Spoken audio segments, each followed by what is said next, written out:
What's up, guys? Welcome back to our channel. I'm Phil, and who are you? Hey guys, welcome back. I'm Sam. And what are we doing today? We are doing the Tom Brady roast, and this is the final part, and this is Andrew Schulz. Andrew Schulz. I always want to say Adam. I don't know why. Yeah, we've done Andrew before on the channel, but not a whole lot of his material. So he's been getting really popular with his podcast, blowing up on YouTube. Yep. But we haven't done a whole lot of his. So if you want to recommend anything else down below, please do so. Kevin Hart's been the host. I was going to say Kevin Hart roast, but Tom Brady's roast has been pretty fun so far. Yeah, I didn't really know what to expect going into it, but I think it's been pretty entertaining, and it's been extremely savage. Yeah. Everybody's brought their own flavor and flair to their part. So let's see what Andrew's going to bring to the table. You ready? Yeah, I am. Let's go.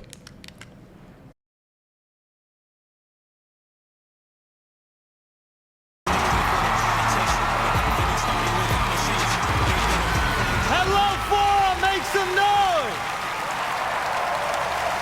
All right, give it up for Kevin Hart, first of all, hosting this thing. Absolutely amazing. Hardest working man in Hollywood. Give it up for Kev. Kev is the hardest working man in Hollywood outside of the PR guy from Nickelodeon. Kevin Hart, or as he's known in the industry, The Rock's bottom. Kevin is best friends with The Rock. His dad was also best friends with The Rock. Crack.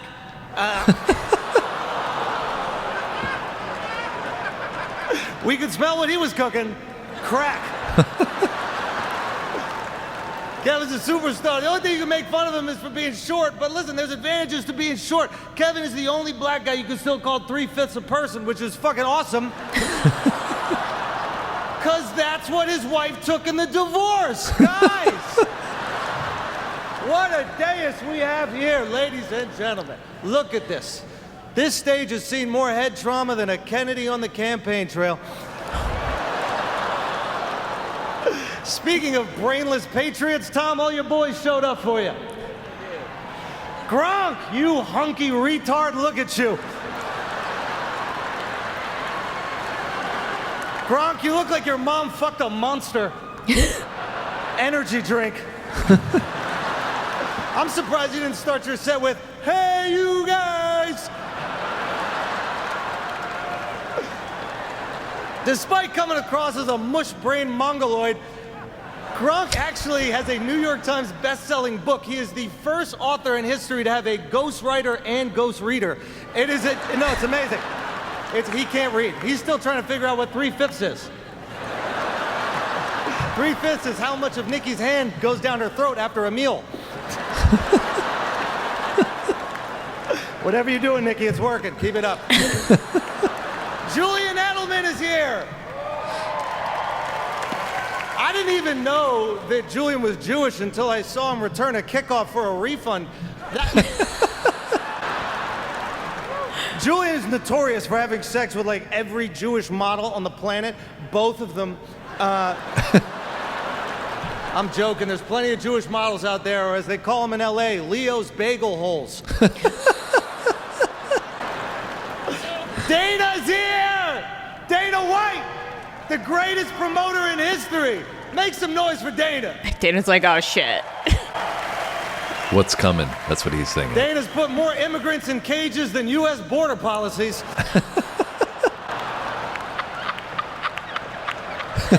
Dana is a skinhead genius. He found a way for minorities to beat each other up.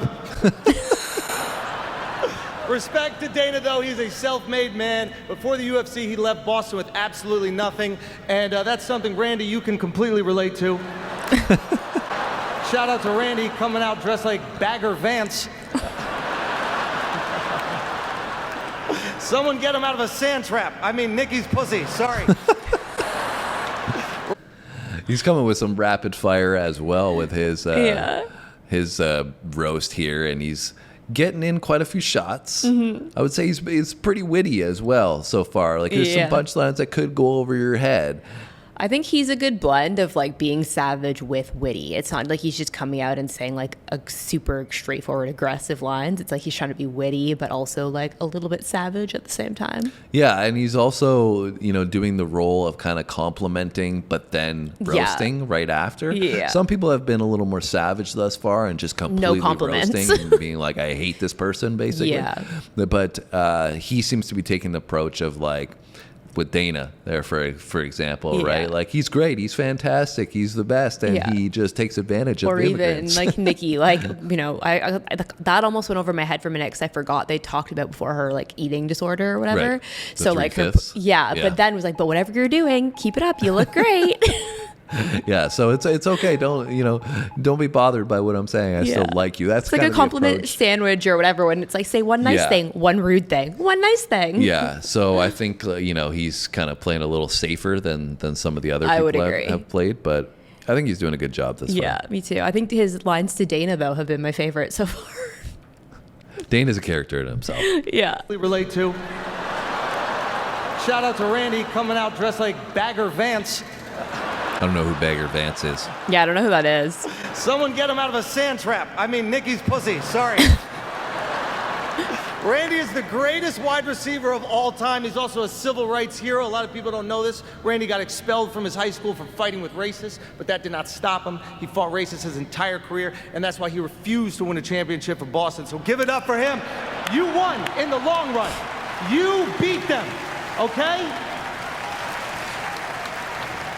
Randy made sure on Super Bowl Sunday in Boston, the only people celebrating a happy ending were the priests. Jeff Ross is here, roast royalty. Jeff, you remind me of the patient from the game Operation.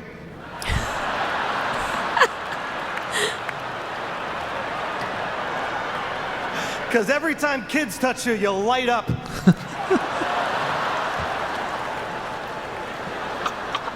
There's none back there, Jeff. Just sit down. It's amazing Jeff Ross is even here, actually. He's recovering from a horrible ACL injury. ACL is the only injury Gronk can spell. And speaking of things that make men limp, Nikki Glazer is here. Give it up for Nikki. A lot of people were wondering why Nikki was even on this dais, which is sexist fucking bullshit. She's absolutely hilarious. Give it up for her, man. She's absolutely hilarious. Killed it. A lot of people don't know this. Nikki has deep ties to the game of football. Not only is her face made out of pigskin, but every guy she dates bends her over and takes a hike. So she deserves to be here. Okay? People talk about Nikki's appearance, but I think we all know what matters is what's on the inside. What's on the inside is what counts. Sure, on the outside, she looks like Tiffany Trump, but on the inside, she's barren.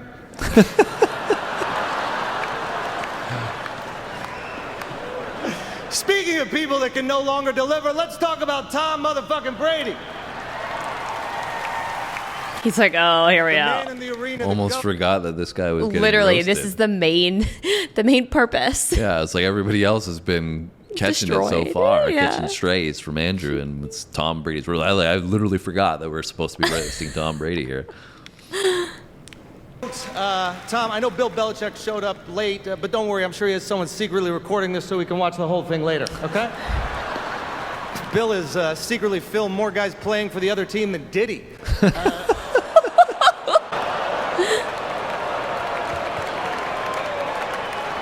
That's your boy, Kev. A lot of tight ends turn wide receivers, if you know what I mean. Tom said that the reason he loves football is because it allows him to be his most true, authentic version of himself, hiding behind a mask, throwing things at black people. I'm kidding. He never threw to the black guys. Gronkowski, Edelman, Welker. That's not a receiving corps. That's a law firm. And with that divorce coming up, you're going to fucking need him. Oh, that's why Dana's here. So you can learn how to fuck a Brazilian out of half their purse.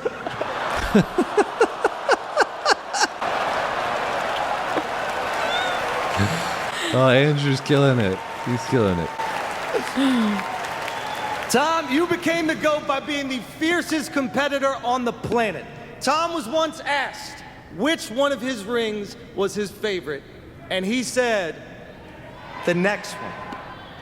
Sorry, that's a Giselle quote. My bad. Guys. Yeah, that was Giselle. That was Giselle, for sure. Tom, you remind us that no matter how big you get, how successful you are, how much you accomplish in your life, you can always end up a twice divorced supplement salesman in Tampa, Florida. And for that, we all thank you. You are the GOAT. Thank you so much for even doing this, brother.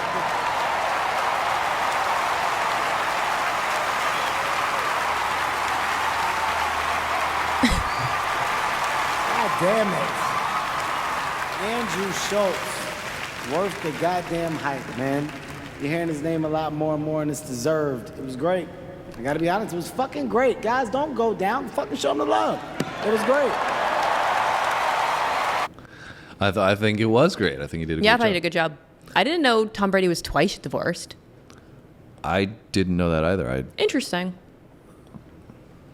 Yeah, I don't know. I don't know where I thought he's been married to Giselle the whole time, but Who knows? But I thought he did a good job. And I think he kept it pretty well-rounded. He didn't go too hard on Tom. He, went after everybody else a lot, too. yeah, I liked that it was witty. I liked that he made you think a bit more with his jokes and with the punchlines. And, that means that I feel like anyways, he took more time writing them out and producing them instead of just, trying to come with something that's going to be inflammatory. Yeah. Because you can't do that on a roast and be like, whoa, I can't believe they said that. And of course, that's good. Like shock value more than making you think. To some extent. Yeah. But I do like when comedians, pen some creative lines. Yeah. He took the time to actually be thoughtful and think like, how can I put this together in a way that's going to make people think, but still be funny, but not be like too overkill. Yeah, it's work, right? He put in the work for it, right? So I think he did a good job. And overall, I think that the roast was great. I think it got people talking about comedy, which is fantastic. It showcased that there are a lot of great comedians out there right now. And comedy is a great way to highlight some of the issues that are going on in the world or, things that have gone wrong, make light of them and allow us to openly converse about them in a productive way. So I think it's a win-win. You get to have a great laugh. And, at the end of the day, hopefully everybody walks away knowing that it was all in good fun. Yeah. And it's easier said than done because if this was me and I was Tom Brady, I would probably have felt some ways about some of the things that were said. But I mean, at the same time, Tom Brady is, a different kind of guy, right? Like he's, somebody that's gone through a ton of adversity. So and I mean, kudos to him though too for like volunteering to do this. And getting paid, I'm sure. Oh yeah, but I mean, like still, it's like at the end of the day, he already has an obscene amount of money, so it's not like he needed the money. Maybe for he this. lost all that money from Giselle and the crypto thing. So that's why he's selling supplements now. Yeah, that's it. So let us know what you guys thought about the entire roast. Drop a comment down below. Let us know if there's any of these comedians that you'd like us to check out more of. If there is somebody in particular, make sure you drop a video title or something so that we know where to look for it, because sometimes finding clips from comedians can be hard. We don't like to do things that are 30 minutes long, 45 minutes long. We like to try to keep it, from like 5 to 20 minutes or something like that. So if you got recommendations, drop them down below. Anything you want to add before we go?